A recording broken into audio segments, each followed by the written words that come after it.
alaikum, bonjour tout le monde, j'espère que vous allez bien. Aujourd'hui, je vais aborder avec vous dans cette brève séquence vidéo le texte argumentatif au lycée.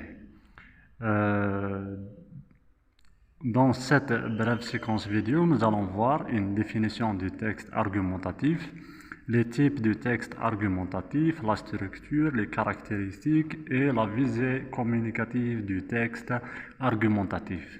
On commence par une simple définition du texte argumentatif. Le texte argumentatif est un type de texte dans lequel l'auteur défend un point de vue sur une question ou une polémique à caractère philosophique, politique ou social. Donc, dans le texte argumentatif, on trouve que l'auteur soit il défend, soit il dénonce un point de vue dans son texte. Maintenant, les types de texte argumentatif. Pour bien comprendre, j'ai divisé le type de texte argumentatif en deux catégories. La première catégorie, c'est ce qu'on appelle le texte unithèse. Unithèse, c'est un mot composé de deux mots qui veut dire une qui veut dire une seule, et thèse. Donc, dans ce texte, nous allons voir une seule thèse. Et nous avons aussi un texte multithèse, c'est-à-dire un texte qui contient plus de deux thèses et plus. Qu'est-ce qu'un texte unithèse? C'est un texte dans lequel l'auteur défend ou dénonce un point de vue, une thèse, de début jusqu'à la fin. Cela, on le voit généralement en première année dans le texte argumentatif ou la lettre ouverte, et on le voit aussi en deuxième année dans ce qu'on appelle le plaidoyer et le réquisitoire. Maintenant, pour le texte multithèse, c'est un texte où l'auteur fait un compte-rendu d'un débat en exposant deux thèses au plus, entre partisans et opposants, tout en prenant position. Autrement dit, c'est un texte du débat d'idées auquel nous avons affaire en troisième S dans le deuxième projet de débat d'idées ou la polémique. Donc, dans le débat d'idées, nous avons une nomenclature de formes ou de plans ou ce qu'on appelle des stratégies argumentatives que nous allons voir plus tard. On revient maintenant au texte unithèse dans lequel nous allons voir le plaidoyer et le réquisitoire. Qu'est-ce qu'un plaidoyer? Un plaidoyer, en deuxième as, c'est un texte où l'auteur plaide ou défend une thèse ou un point de vue de début jusqu'à la fin du texte. Ça veut dire le plaidoyer. D'ailleurs, ce mot plaidoyer, on le trouve beaucoup plus dans le domaine juridique.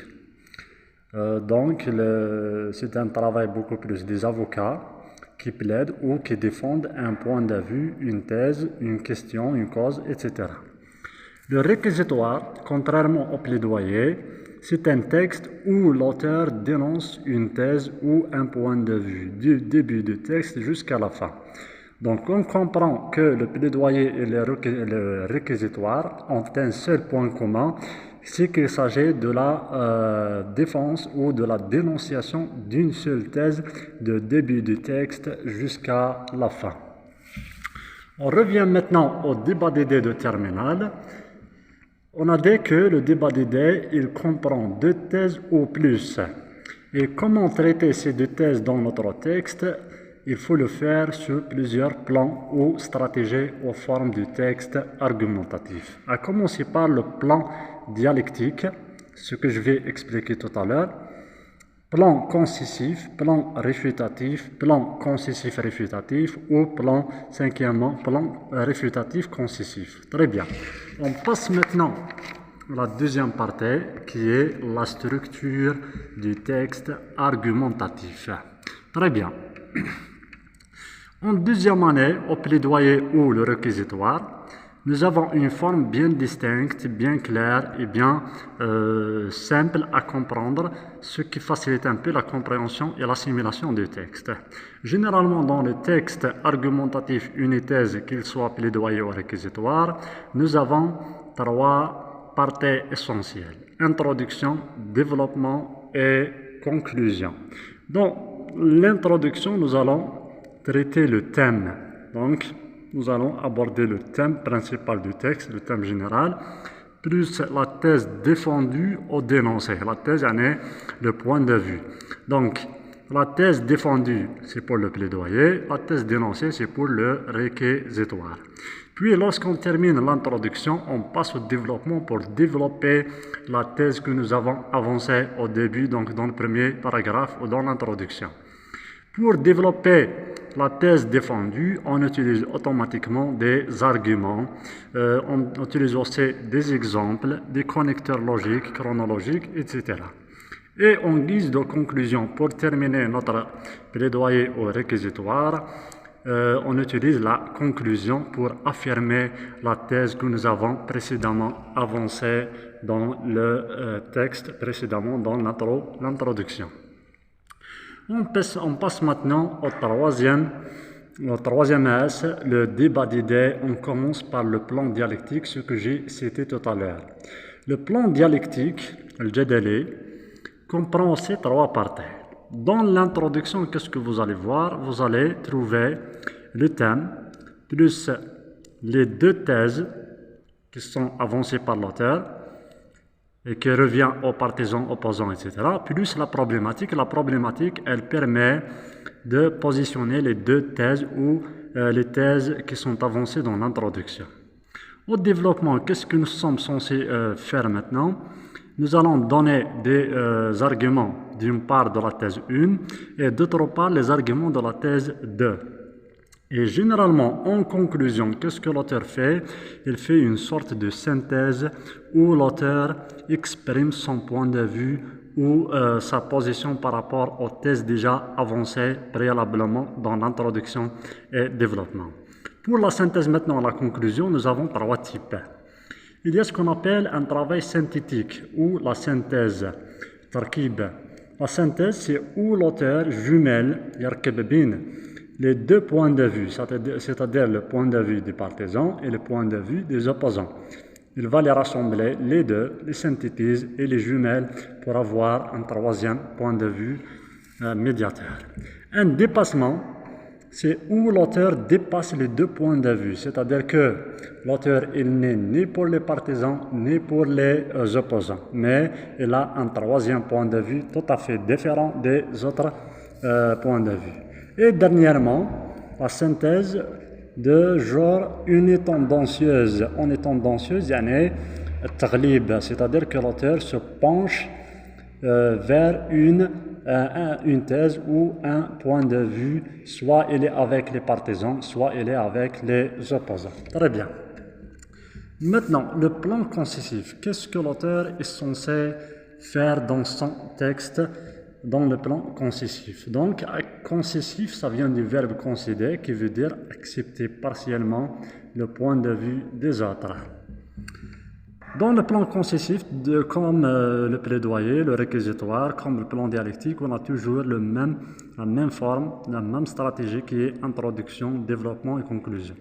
Dans l'introduction, l'auteur insère le thème plus la thèse concédée, ça veut dire qu'il a accepté partiellement. Puis au développement, l'auteur avance sa thèse personnelle ou sa prise de position par rapport à la thèse déjà qu'il a avancée, que les partisans ou opposants ont avancé. Puis pour justifier sa thèse, il va utiliser des arguments, des exemples, tout comme les autres textes argumentatifs. Et en conclusion, l'auteur va confirmer ou affirmer la concision qu'il a avancée au début du texte. Le plan réfutatif, c'est presque la même chose que la concision. C'est réfuter catégoriquement le point de vue ou une partie des arguments des opposants.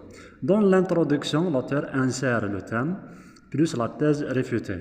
Au développement, l'auteur avance sa thèse, donc la thèse réfutée, il la réfute d'une part, puis d'autre part, il va avancer sa propre thèse qui réfute catégoriquement la thèse des autres, en utilisant bien sûr des arguments, des exemples, etc. Et en conclusion, il va faire une sorte d'affirmation de la thèse qu'il a avancée lui-même. Nota bene, donc une remarque, c'est que dans le même texte argumentatif, l'auteur peut concéder puis réfuter, soit aussi réfuter puis concéder. Donc il peut concéder dans le texte intégralement, soit il réfute intégralement, soit il concède et réfute, soit il réfute ou concède. On passe maintenant, quatrièmement, les caractéristiques du texte argumentatif, c'est-à-dire comment reconnaître, comment identifier que mon texte, il s'agit d'un texte argumentatif. Tout d'abord, dans n'importe quel texte argumentatif, nous sommes censés trouver dans l'introduction le thème, c'est-à-dire le thème que l'auteur veut défendre ou dénoncer, que veut l'auteur rendre compte de ce thème, etc. Donc, le thème, ça veut dire le sujet de l'argumentation de l'auteur. Deuxièmement, on retrouve là où les thèses, donc un ou deux points de vue différents dans notre texte, selon qu'ils soient plaidoyer, réquisitoire, plan dialectique, concession, réfutation, etc. Pour justifier la thèse ou les thèses avancées par l'auteur dans le texte, nous sommes censés trouver des arguments, donc troisièmement, les arguments qui sont soit en faveur ou contre le point de vue des partisans, opposants, etc.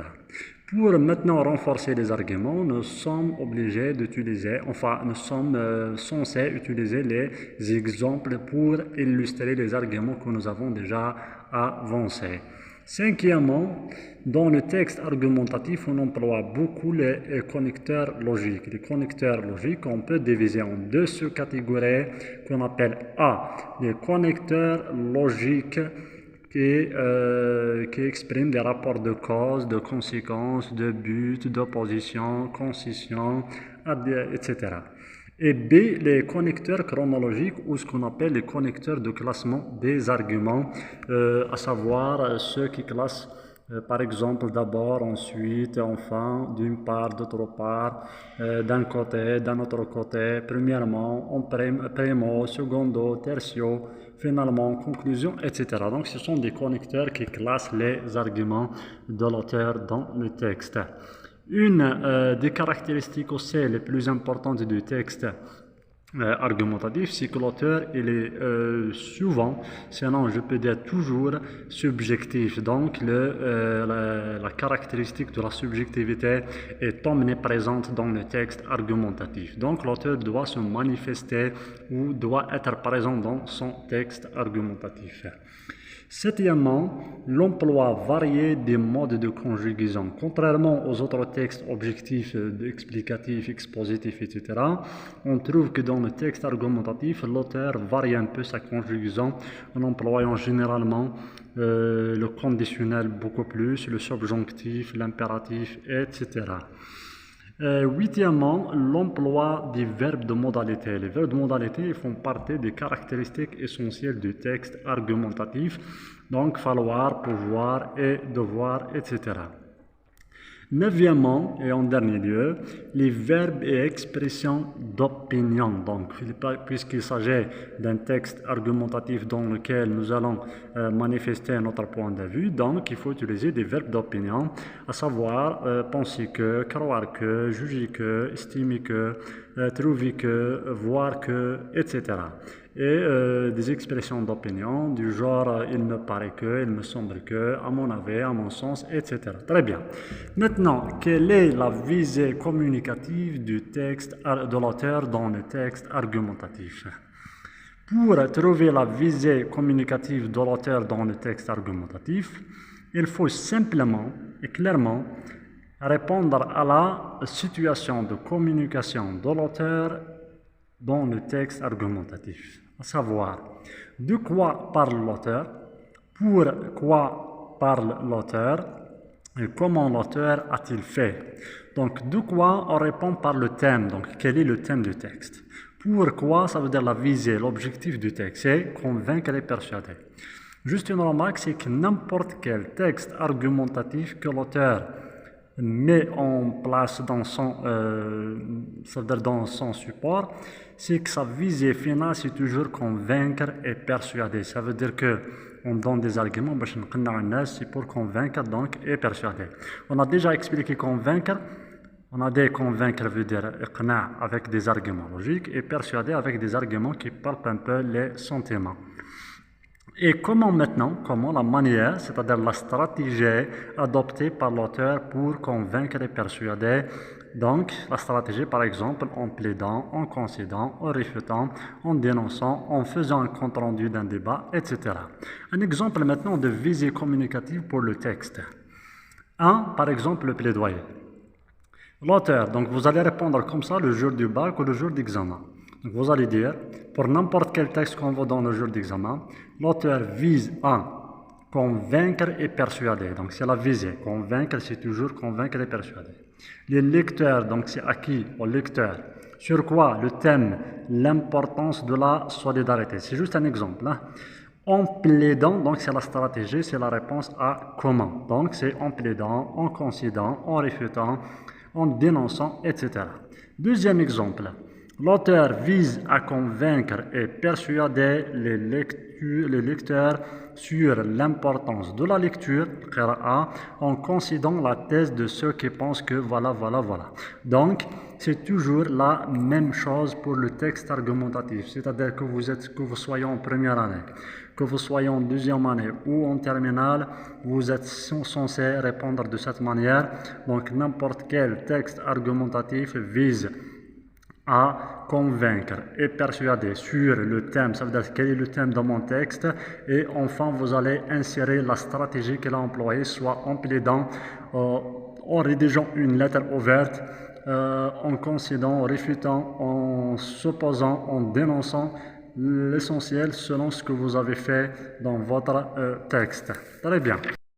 En dernier lieu, voici quelques exemples de textes argumentatifs. Texte 1. Deuxième S, le plaidoyer. On va lire ensemble ce texte et je vais vous expliquer au fur et à mesure comment analyser un texte du plaidoyer. Donc, le monde est en guerre, les peuples souffrent, les enfants meurent quotidiennement. Donc, je crois qu'il faut les protéger pour plusieurs raisons. Donc, au début, le monde en guerre, les peuples souffrent, les enfants meurent, etc. C'est le thème. Donc, l'auteur introduit le thème du texte. Puis, pour manifester son point de vue, il insère une thèse. Comment il a inséré une thèse? C'est avec un verbe d'opinion. Donc, je crois qu'il faut les protéger.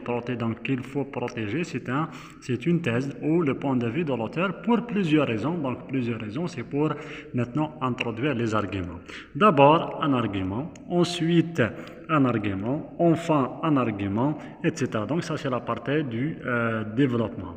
Et en conclusion maintenant, j'estime qu'il faut veiller à la protection des enfants. Donc vous remarquez qu'on a répété le verbe protéger et la protection. Donc l'auteur ici est en train de confirmer la thèse qu'il a avancée préalablement à l'introduction.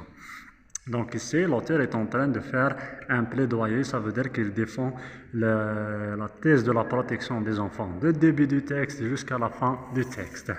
Deuxièmement, le débat d'idées pour les élèves de 3e S. On commence par A, le plan dialectique de Delhi, ça veut dire là où il y a l'introduction, deux points de vue et le point de vue de l'auteur à la fin. Donc, le plan dialectique, les réseaux sociaux ont bouleversé le monde d'aujourd'hui, ce qui suscite une polémique entre partisans et opposants. Qu'en pensent les deux? Les deux, ça veut dire les partisans et opposants. Ça, c'est une introduction dans laquelle l'auteur introduit le thème et plus la thèse des deux, plus la problématique qui est désignée par un point d'interrogation. Donc, qu'en pensent les deux? Très bien. Maintenant, pour retrouver la réponse, il faut aller au développement. Les partisans trouvent qu'un verbe d'opinion, c'est pour introduire la thèse des partisans, que ces derniers sont utiles, ça veut dire ont des bienfaits, car d'abord un argument, ensuite un argument, enfin un argument, etc. Donc, or, c'est un connecteur de transition qui exprime l'opposition. Donc, les opposants estiment que, donc les partisans mu'ayyidin, les opposants mu'aridin, estiment que c'est un verbe d'opinion. Les réseaux sociaux sont d'un risque flagrant parce que d'abord un argument, ensuite un argument, enfin un argument, etc. Donc là, l'auteur est en train de faire un compte rendu d'un débat d'une manière neutre. Et pour expliciter sa prise de position maintenant, l'auteur emploie une sorte de synthèse ou conclusion dans laquelle il exprime son point de vue personnel avec un verbe d'opinion. Donc en conclusion, je vois que voilà, par exemple, il va synthétiser, il va rassembler les deux points de vue, les partisans opposés ensemble, soit il dépasse avec un troisième point de vue, soit il serait unitendancieux, c'est-à-dire il va se pencher vers une seule thèse, soit avec les partisans, soit avec les opposants. Très bien. On passe maintenant au troisième texte, le plan concisif. Juste un exemple, c'est presque la même chose que le plan réfutatif, etc. Donc, d'aucuns pensent que les réseaux sociaux sont utiles pour les étudiants. Donc, que les réseaux sociaux ont un manfa'a بالنسبة للطلبة. Je suis d'accord, ça c'est la prise de position directe de l'auteur. Donc, il n'a pas exposé la thèse des partisans et opposants. Il a juste exposé la thèse des partisans. Donc, je suis d'accord, ça veut dire qu'il accepte partiellement, il concède sur quelques points. Mais, donc ici, il s'agit d'un connecteur logique de concession. C'est pour introduire son acceptation ou son approbation partielle du point de vue des partisans. Je crois, c'est un verbe d'opinion, je crois que leurs méfaits sont plus nombreux que leurs bienfaits. Ça veut dire que l'auteur est en train de dénoncer les réseaux sociaux tout en concédant ou en acceptant partiellement le point de vue des partisans. Sont plus donc nombreux que leurs bienfaits, d'une part, d'autre part, etc. C'est pour introduire les arguments ou ses arguments personnels. En conclusion, il me paraît que ça veut dire que l'auteur il utilise une sorte de conclusion pour terminer son texte et pour terminer sa concision de manière à confirmer la thèse qu'il a avancée contre ceux qui pensent que les réseaux sociaux sont utiles. Très bien, voici un peu. Je vais aborder un exemple, un sujet ouvert et un autre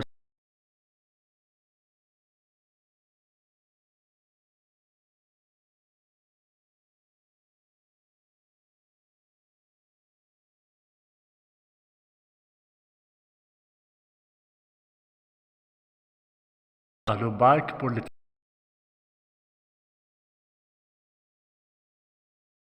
premières. Est-ce que vous passez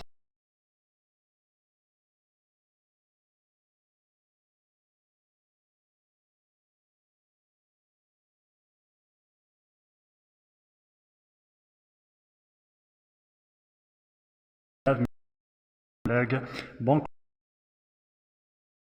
courage.